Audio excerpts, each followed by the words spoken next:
Hey everyone, welcome back to Ministry of the Feet. And in this video, I want to talk to you about what it means to be a disciple of Christ.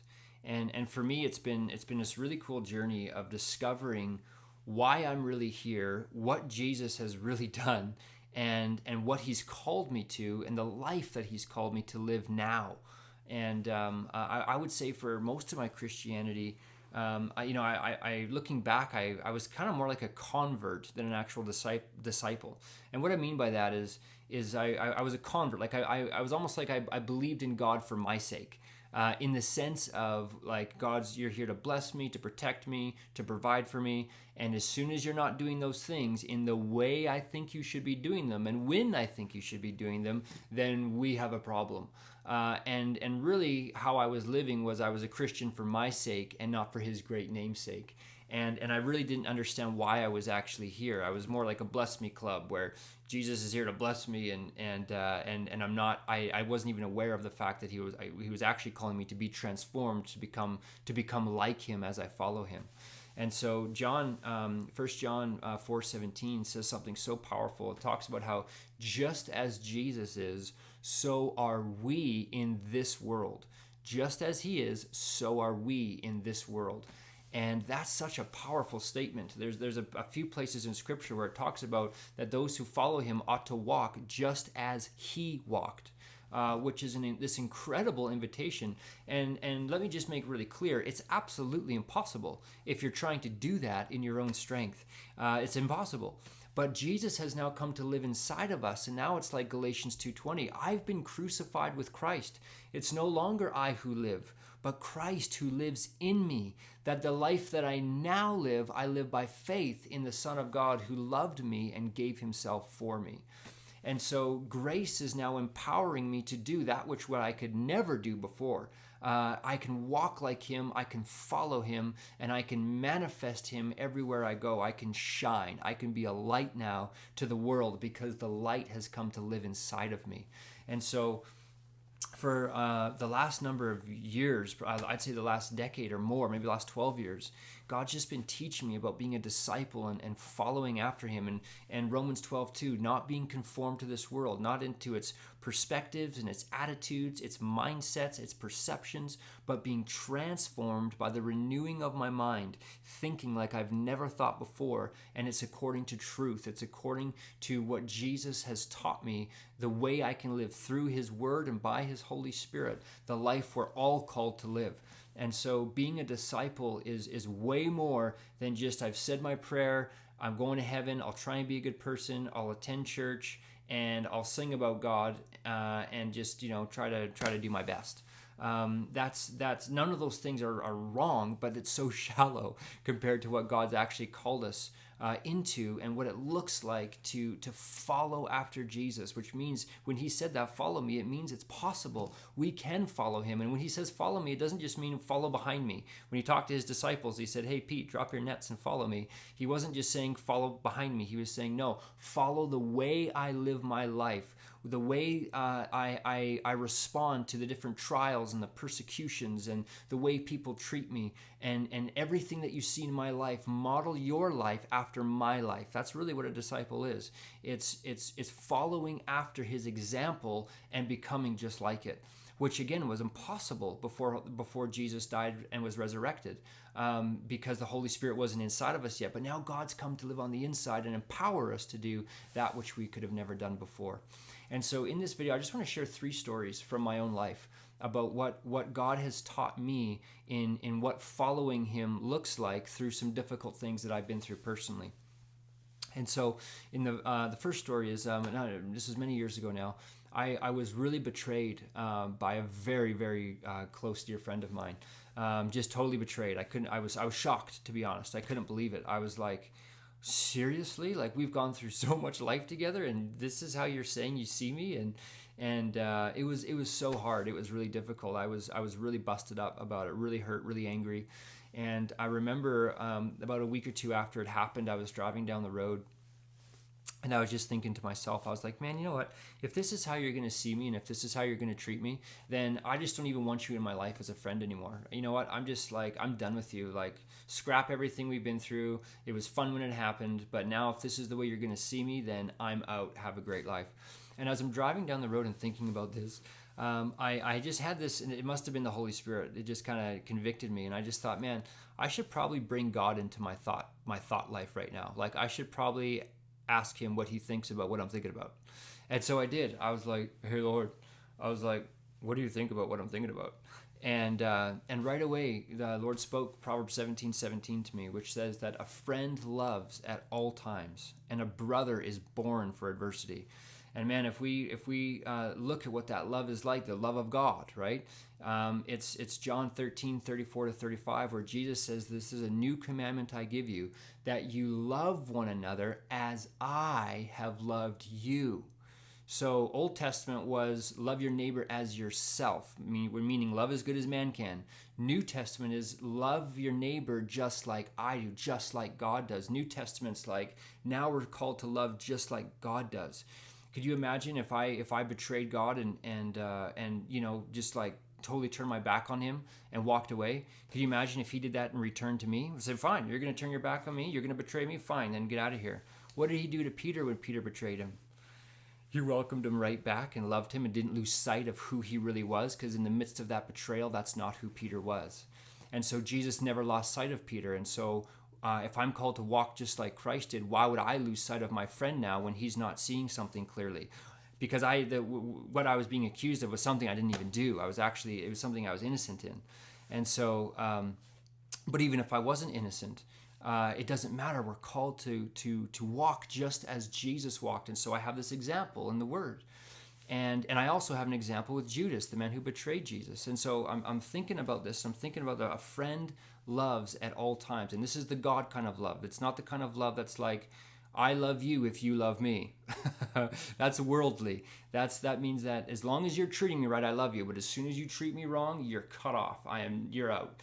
That's the world's love. God's love is, oh man, even when you lose sight of who you are and who I am right there. I am so committed to you. I'm faithful when you're faithless.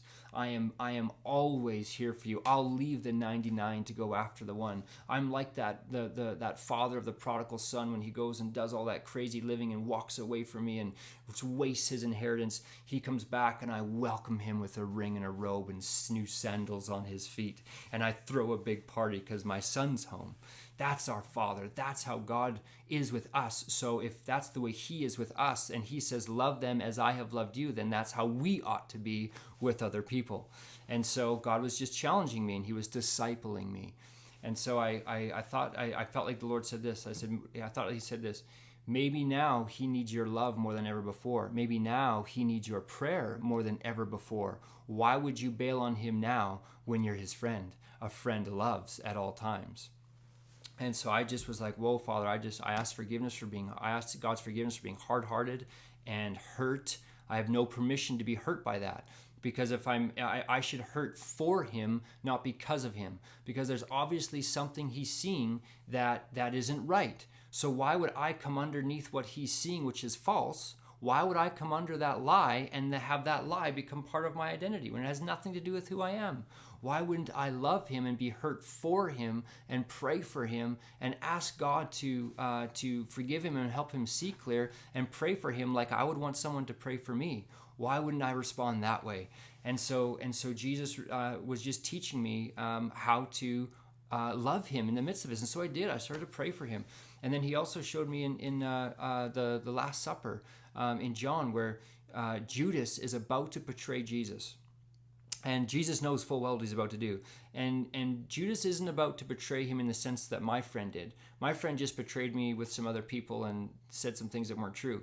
And, compared to Jesus, that's nothing. Jesus was about to get betrayed to the point of being beat beyond description, to have his flesh hanging off of his body and his nails and feet tacked to a piece of wood and a crown of thorns upon his body and blood pouring out everywhere. He's about to get betrayed to that degree. And what does he do to Judas? He washes his feet. That's right. That's what Jesus did. He washed Judas's feet right before he betrays him. It's like, whoa. And then Jesus said, follow me and do likewise. And so Jesus was teaching me his response to betrayal was coming in the likeness of a servant, God, coming and getting on his knees and washing his betrayer's feet right before he's about to commit the act of betrayal. That's our God. And he said, follow me and do likewise. And so in my heart, I want to be clean towards my friend and I want to forgive him. And so I walked through that, and Jesus really taught me through that I am not here, in the church, even in the church, if I could be real, there's so many, people, I'm offended by this, or I'm hurt by this, or I can't believe they said that, or I can't believe she did this. It's like, whoa, whoa, whoa, whoa. If we're actually loving people and we're not keeping any record of wrong, and we're not seeking our own, and we're laying down our lives for others, and we're loving just like Jesus does, then what are we doing hurt and offended? I thought we've been crucified with Christ. It's no longer I who live. So why am I so hurt and offended if it's truly no longer I who live, right? And so Jesus is now living in me, and I'm called to manifest him and to respond like him. So when I get squeezed, Christ comes out. And I've had a lot of times in my life where I got squeezed and anything but Christ came out. And that's why, God's had to father me through some things. But that's just one example of how Jesus taught me to be his disciple, to be obedient to him, to follow him and not respond like the world would. Because the world responds to betrayal with vengeance. Like, oh man, you betrayed me, like you're going to get yours. And I have the right to be hurt and offended and angry and unforgiving, and I'm justified in my pain because you so did me wrong. It's like, oh man, could you imagine if God was like that towards us? We would all be toast. We'd be toast. But he's not. In fact, it says, while we were yet sinners, Christ came and died for the ungodly. Isn't that incredible? When we're at our worst, Jesus is at his best, and he's calling us to do the same, to love no matter what, to forgive in the face of it all, and to never return evil for evil, but return evil with goodness, And so, anyway, that was a story where Jesus just really discipled me through that and showed me how to follow him and not just follow life as it was being thrown at me.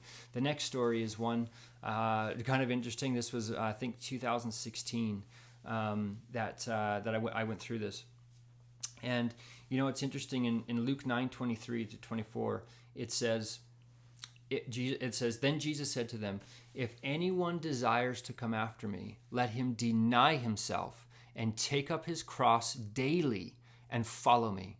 For whoever desires to save his life will lose it, but whoever loses his life for my sake will save it. And then it goes on in Luke 14:27 to say, and whoever does not bear his cross and come after me cannot be my disciple. It's like, whoa, Jesus is saying a lot there. But there's a taking up of our cross daily. Some of the things that we go through, the hardships, there's a cost to following Jesus. And he says, if you don't take it up, you can't actually be my disciple. That's like, wow. Okay, well, we better figure out then what this means. We got to figure out what this looks like to be a disciple of Christ, where we are willing to take up our cross. It says daily. There's daily a cross I take up. Like Paul says into the Corinthians, I die daily. And so that's the beautiful part about that is that too often we focus on the death side. We don't understand it's unto the resurrection and it's unto life.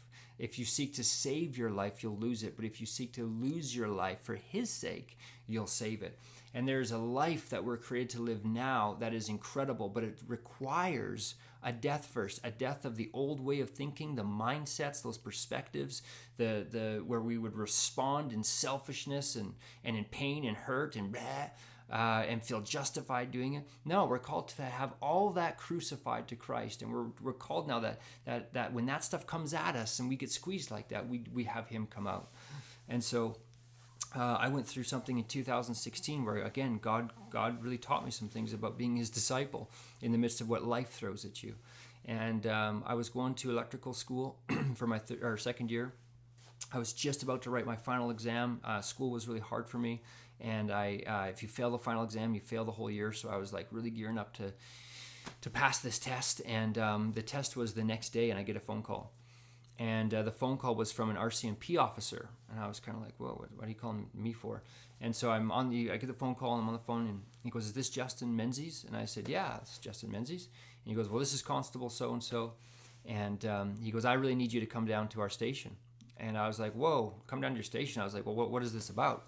And he says, "Well, I can't say over the phone, but I need you to come down right away." And I said, "Look, officer, I don't have a clue what this is about. But I'm actually in electrical school right now. I'm writing my final exam tomorrow. Can I just put this on hold for a minute? Let me go write my test tomorrow, and then when that's done, the day after, I'll come down and we can figure out what this is all about." And he was gracious. He was like, "Yeah, that's okay, that's fine. But make sure you do, because if you don't, I'll have to come to you." And I was like, I was picking up what he was putting down, and so I was like, "Man, what the heck was that? Like, what is that all about?" And so I write my exam. I passed, praise the Lord. And Saturday comes, and I with my wife and my son, and I'm like, let's just go down together. We'll face this as a family. I don't know what's happening, but it was in Cochrane, and so we went to the RCMP district or precinct in Cochrane, and he pulls me into the room by myself, and he says, "Where were you on this day?" So it was actually a day in May, and it was almost a year prior. He says, "Where were you on this day?" And I kind of looked at him and thought, like, I don't know, where were you? Like, it's almost a year ago. You tell me where you were a year ago and prove it. I don't have a clue where I was that day. And he goes, "Well, we found your fingerprints in a house where there was a B&E. There was a break and entry, and you're the only fingerprints that we found. And so I need you to tell me where you were on this day and during this time frame." He didn't tell me what the time frame was, but it was a time frame. And he said, "I need you to tell me where it was, and if you can't, then I'm going to have to charge you with this." And I was just like, "Whoa, wait, whoa, what?" Like, I didn't know. I was shocked, to be honest. I was just like, I have no idea what you're talking about. But that's what he said. He said, "You need to prove where you were this day, and we're going to have to go from there. And if you can't, there's going to be trouble." And so I was like, man, I told Tam, and I got back to the house, and I went straight to the Lord with it. And I just prayed, and I said, "God, my life is in your hands. My life is in your hands. And I don't know what's going on. I don't understand this. I don't know how this has all come about, but I want you to know that I trust you, and I want to follow you through this thing no matter what happens. So I just commit this to you. I give this to you. I pray you give me wisdom to walk through it, and I just give this to you, God." And the Lord spoke to me out of 1 Peter 2:23, where it talks about Jesus. It says, "When he was reviled and insulted, he did not revile and insult in return. And when he suffered, he did not threaten, but he committed himself to him who judges righteously." And that's what God put in my heart, that I wasn't going to try to, defend myself and get angry or anything like that. I was like, no, I'm going to look and see if I can prove where I was that day. But I'm way more than that. I'm going to entrust myself to him who judges righteously. And I really started to think about it. And I went into my kitchen, and the Lord spoke to me, and he said, "I've called you to be a disciple of Christ, not a disciple of life." And what I knew what he was saying was like, don't let what you're going through mold you. Let me mold you through what you're going through. Don't let this circumstance mold you. Let me mold you. I've called you to be a disciple of Christ, not a disciple of what life is throwing at you in the moment. And so how does Christ respond? And I realized in John 14:27, Jesus says to his disciples, he says, "My peace I give to you, my peace I leave with you. Not as the world gives it do I give it to you. Therefore, let not your hearts be troubled, neither let them be afraid."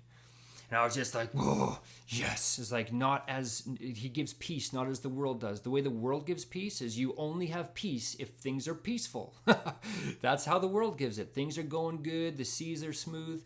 That's how you get peace in the world. Jesus says, "I'm not giving you that kind of peace. That's the world's peace. My peace transcends circumstance. My peace is the kind of peace that surpasses understanding, that guards both the heart and the mind in Jesus." the peace that it doesn't matter what life is throwing at you, my peace is on the inside. I know whose I am and who I belong to, and my peace is not for sale. So I'm not going to let this adversity come and cause something that's not Christ to come out of my life, because that's what it's trying to do. It's trying to find out what I believe, and I want to be shown that I believe that I am a disciple of Christ who's following him at the cost of anything, and that my eyes are fixed on him. I trust him. My life is in his hands. No matter how this goes, I will not be moved. My God is king. And just having that perspective and that peace, and I had peace, man. Like I was impressed with God because of how unmoved I was, because I knew it wasn't in my ability or my strength. His grace was there, his peace was coming out, and I wasn't moved by it. And so I started to try to piece this day together. And I was actually able to find receipts from the morning from Home Depot that I went to. I found out that I was in a meeting that afternoon, and so that afternoon I had met with people. I called them. They remembered the meeting, and so I had them as an alibi. And then we were actually at a church service that night. I talked to the pastor. They remembered me being there. They said they totally had an alibi there. And so I went home that day that this B&E happened, about 4 p.m. And then I was there from then till about 6 o'clock. I was at home by myself. My family wasn't home yet. We hadn't gone to the church thing yet. And so I had the whole day covered except for 2 hours. And so I'm like, oh man, that's cool. I got it figured out. So I called the RCMP officer and I said, hey, look, I got this receipt. I got these people. I got this meeting. I got this church service. I have the whole day but the 2 hours. And the officer said to me, well, that's really bad. That's really too bad, because the 2 hours you're missing are the 2 hours it happened in. And I was like, whoa. Okay. So again, in that moment, you find out what you believe. And so all the things that I had pieced together meant nothing, because the 2 hours were missing, and which were the 2 hours that mattered. And so I was able to find out that this the area that this happened in, and so I had thought about different customers, different places I had been, and I could not pin this location because my fingerprints are there.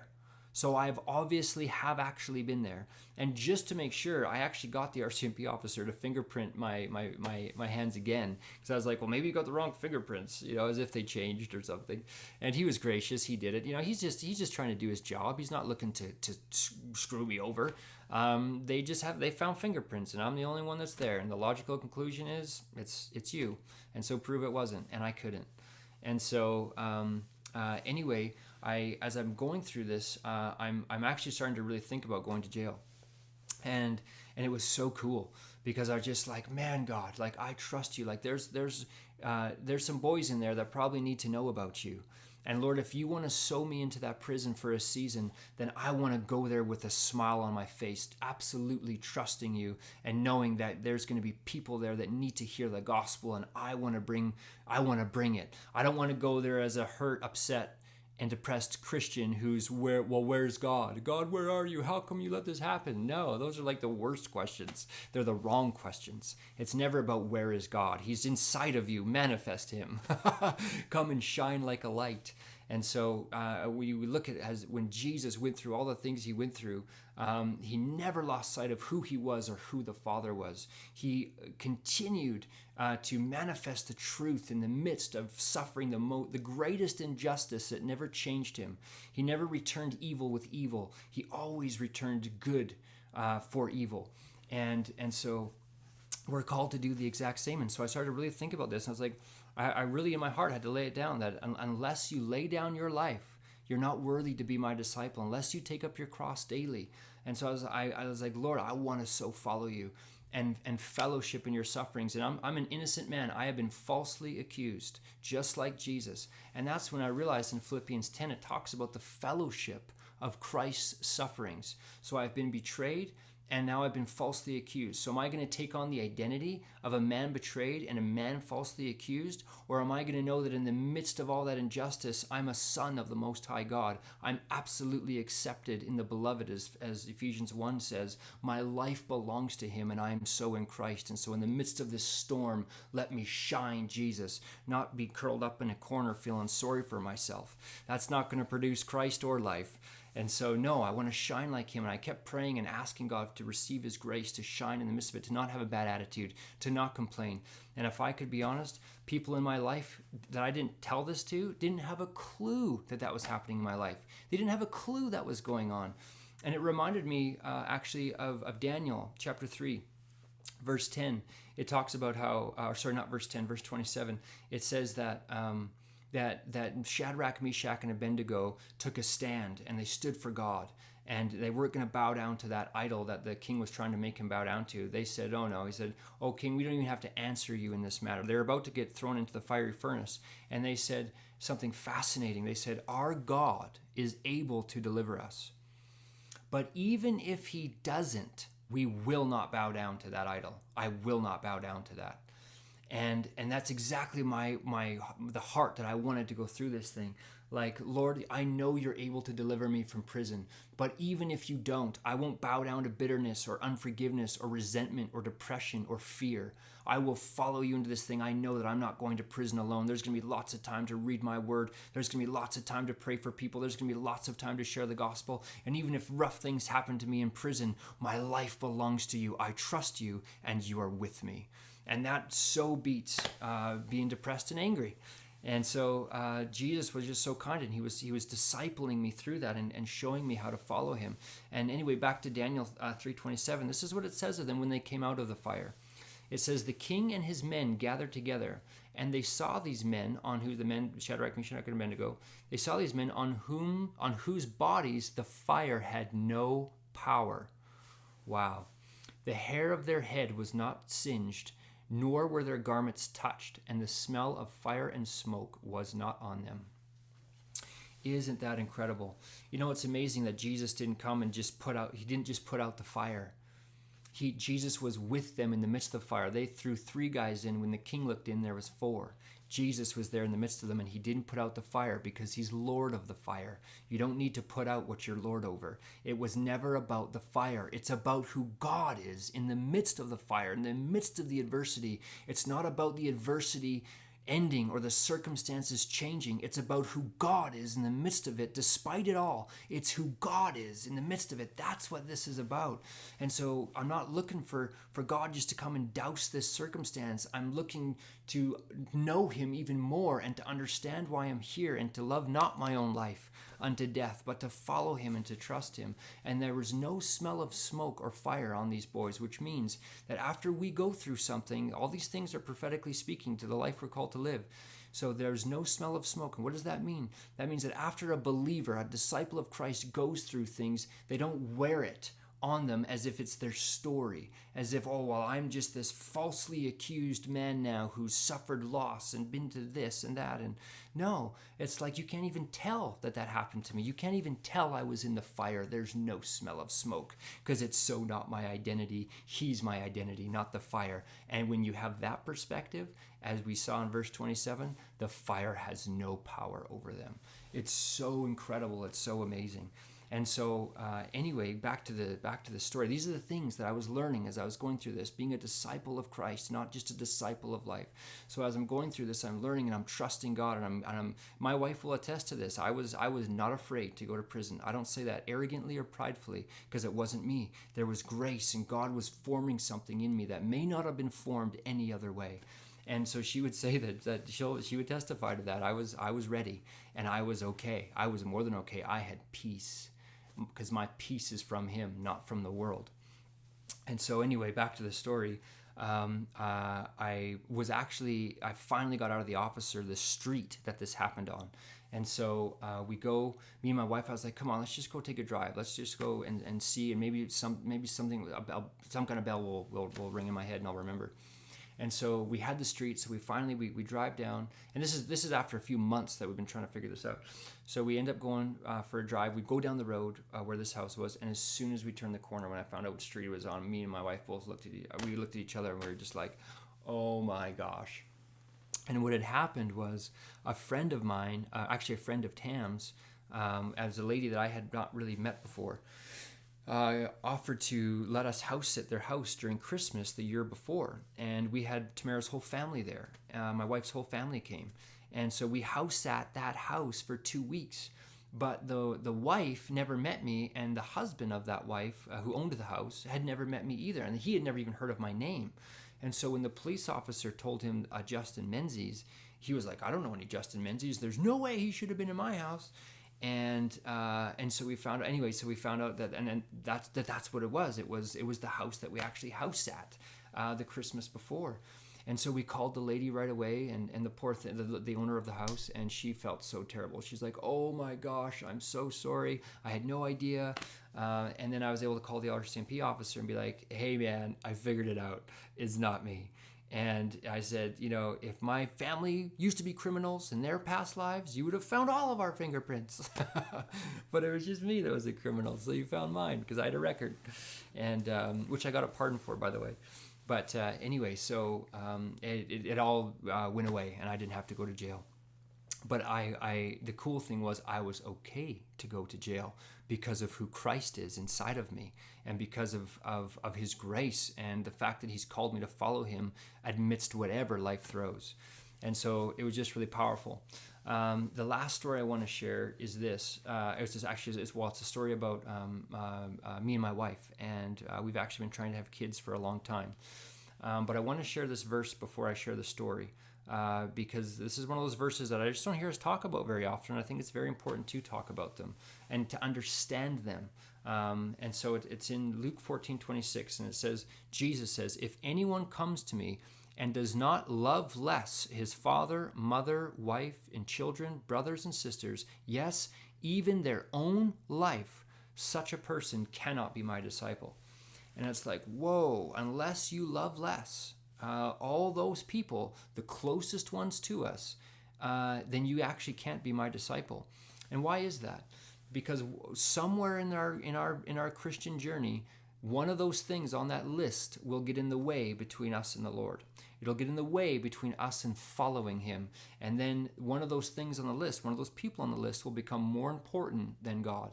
And that's actually idolatry. It's not okay. Now, the amazing thing about the heart of God in this is it says, unless you love less. And some translation says, unless you hate your mother, your spouse, your brother, your sister. And of course, we know that God's not telling us to hate our family, because he tells us, for example, in Ephesians 5:25, husbands, love your wives as Christ loved the church and gave himself up for her. So he's not saying we're actually supposed to hate them. What he's saying is that compared to our love to God, it should almost look like hate. Like, compared to how much we love God, we have to love these people less. So God is first and foremost. He is it. And the amazing thing about that is that I'm actually loving my wife and my son and my family best when I am loving the Lord first and loving him best. It's funny how that works. When I'm loving God and spending all my time with him, and his love comes inside of me, that's when I'm actually loving my wife the best. And so it's not like Jesus saying, forget your family. He's not saying that. He's saying, love them less than me. And it's very important you do, because if you don't, they'll get in the way of following me. And so that's why the first commandment, love the Lord your God with all your heart, all your mind, all your soul, all your strength, and then love people just like he does. And so anyway, I just want that as a backdrop before I share this next story. But in our first year, after our first year of marriage, I had this time with the Lord that I was not expecting, where God promised me that me and my wife were going to have children. And I thought, wow, that's amazing. Okay, it's time to have kids. And I already have a 15-year-old son. That's not my wife's biological son. I mentioned that in my first video, or my second, I can't remember. But anyway, but we really wanted kids of our own. And so we started trying after our first year, and nothing. And another year goes by, nothing. Another year goes by, nothing. And we're kind of like, whoa, this isn't like as easy as we thought it was going to be. This is actually really hard. and nothing's working. So we got tested, and we went through the medical field, and our results came back inconclusive. They said, everything looks fine. We don't see why this shouldn't be working. So keep on trying. And so anyway, years go by, and 4 years go by, and then 5 years go by, and it's been a long time. And when it's been that long, you do the roller coaster. You go up and down. And so we're going through this. We're like, Lord, was that you? Did you really say that? And it got to the point, I think, in year 6 where it's just like, Lord, if you want us to just lay this down, we will. Like, if this is just not in what you have for us, then I just want to lay this down, because we kind of want to move on if we're just not going to be able to, and we so want to have kids. And every time we'd want to give up, God would bring someone into our lives and who'd speak something to us, like random. Like, we had a stranger say, "Are you guys trying to have kids?" Right when we were about to give up, they're like, "Are you trying to have kids?" And we're like, "Yeah." Like, "How do you know that?" And they're like, "Well, the Lord wants you to know that He's absolutely in that. He's going to bless you, and He's going to make it happen." And it feels kind of like Abraham and Sarah. They got promised a child, and then took like a long time, over 20 years. But anyway, it was something really, really difficult. And so as we're going through this, we have all this different stuff kind of coming up in our heart.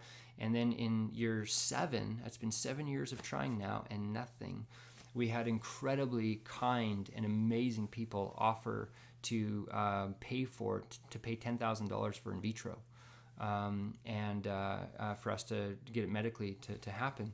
And I was so encouraged by their kindness and so grateful for them. And so immediately, again, I went to the Lord. My life is not my own. That decision is not for me to make. God is the one who's promised me children. And so it's not for me to find out and to figure out how that's going to go. It's my responsibility to seek Him and follow Him. Right? It's Proverbs 3:4-5. It says, "Trust in the Lord with all your heart and lean not on your own understanding. In all your ways acknowledge Him, and He will direct your path." And that's my part. That's my responsibility. It's not in vitro. Yeah, cool. Let's do it. I need to seek the Lord first. And He might say, yeah, do it. But He also might not. I need to seek Him. And so I did. I said, Father, I said, this is amazing. This is so kind of these people. Is this how you want to do this? Do you want to go this way? Do you want to do it through in vitro? And right away the Lord spoke to me and He said, "No, that's Ishmael." And Ishmael was the son that Abraham had with his maidservant Hagar, which was really Abraham's way of making the promise happen for himself. God promised him a son, promised him Isaac through his wife Sarah. And Abraham goes and sleeps with Hagar and has this Ishmael. And he's trying to fulfill the promise in his own strength. And that's what that was. And so for some people, in vitro is absolutely God. It's totally God. But for us and in our story, our journey, God was saying, no, that's Ishmael. I don't want you to do it. And so we actually went to a friend's house that night and didn't tell them about any of that, and like what God had said. And then I told them about the in vitro stuff, and I said, so what do you guys think about it? And without even batting an eye, our friend looked at me and she said, "That's Ishmael." And I was just like, whoa. I was like, okay, Lord, I hear you loud and clear. He confirmed it the same day. And so we turned it down. And that was year 7. And time has gone on now, and it's now, we're in year 9, and it still hasn't happened. But here's what I've learned, is that I will never elevate a promise from God above relationship with God. I will never do that, because that's not loving less one of those things on the list, being my own future children. And if I'm going to let that us not being able to have kids and it being really difficult, if I'm going to let that now become an issue between me and God, then that's actually idolatry, and I'm coveting a gift from God at the cost of relationship with God, and I will not do that. And I don't actually know that I would have learned that any other way. And so I'm grateful. I'm thankful. I have joy now. I don't need to have kids to experience joy. I have joy now because I'm His son, and my joy comes from Him. Will I have joy when I have children? Absolutely, of course I will. But I don't need it to have joy, because that would mean that my joy is dependent on the promise instead of the one who gave the promise. And I want my joy to so be in Him. And so in the midst of us going through life and all these different things, We're called to follow Jesus and to look just like him. That's only possible as we abide in him. It's like Jesus said, if you abide in my word, you are indeed my disciples. If we abide in his truth. And that's one of the things that if I could encourage you to ask a question of the Lord in whatever you're going through, it's this: Father, how can I be obedient to you through this circumstance? How can I be obedient to you in this relationship? How can I be obedient to you with this and with that? Because being a disciple is all about obedience. It's all about following Jesus. It's all about seeking him and his will for our lives and trusting him with all the rest, no matter what it looks like. So being a disciple of Christ is beautiful, it's powerful, and it's way more than just going to church and singing a song about him. You know, it'd be a really sad day if we go to church and we sing how it's all about him, but then we go and live as if it's all about us, right? We can't fall into that trap. This is a life lived. It's relationship that's real. And so being a disciple is just about following Christ's example. How did he live his life? How did he respond? How did he love people? And we're called to do the same, to not just receive forgiveness, but become forgiveness, to not just receive mercy, but become mercy, to not just receive love, but become love. That's what being a disciple is all about. It's looking just like our Father. And so I just want to encourage you guys that it's absolutely possible because his grace is so sufficient. Jesus is absolutely with you. His mercy is new every morning. His love never fails. And we can shine just like he does because he is inside of us. And so, just encourage you guys, keep pressing into the Lord. Don't be discouraged by what life throws at you. I just want to say this one last thing. When it talks about the parable where Jesus says there's the one who, the wise man built his house upon the rock, and the foolish man built his house upon sand. And when the wind and the waves of life came and they beat against those houses, the one built on sand collapsed, but the one built on the rock, it withstood the storm. And he says that this is the difference between the wise one and the foolish one. He says in the very beginning of the parable, he says, those who hear these sayings of mine and do them, I will liken to a wise man who built his house upon the rock. And those who hear these sayings of mine and do not do them, I will liken to the foolish man who built his house upon sand. And when the wind and waves of life came, it revealed what he had actually built his life on, and it wasn't the rock, which is Christ. And so I just want to encourage you with that it's about obedience. Those that hear these sayings of mine and do them. What has he said? What are we called to do? How can we follow him in the midst of everything life could ever throw at us and shine just like him? So bless you guys. I encourage you guys just to keep diving into God. Keep asking him to father you through things. Ask him as you're going through difficult things. Just say this simple prayer: Lord, I desire that you mold me through this and that I'm not molded by this. Lord, I don't want to be molded by this circumstance. I ask that you come and you mold me through it so that I come out the other side of this difficulty or trial or persecution or loss of a loved one. I come out the other side of this looking a little bit more like you than I did going into it. That's the privilege we have of believers. So we're not just reduced to only being as good as we're going through. We're called to shine, and it's about the strength of his life in us in the midst of it all. And so bless you guys, take care. I'll see you in the next video.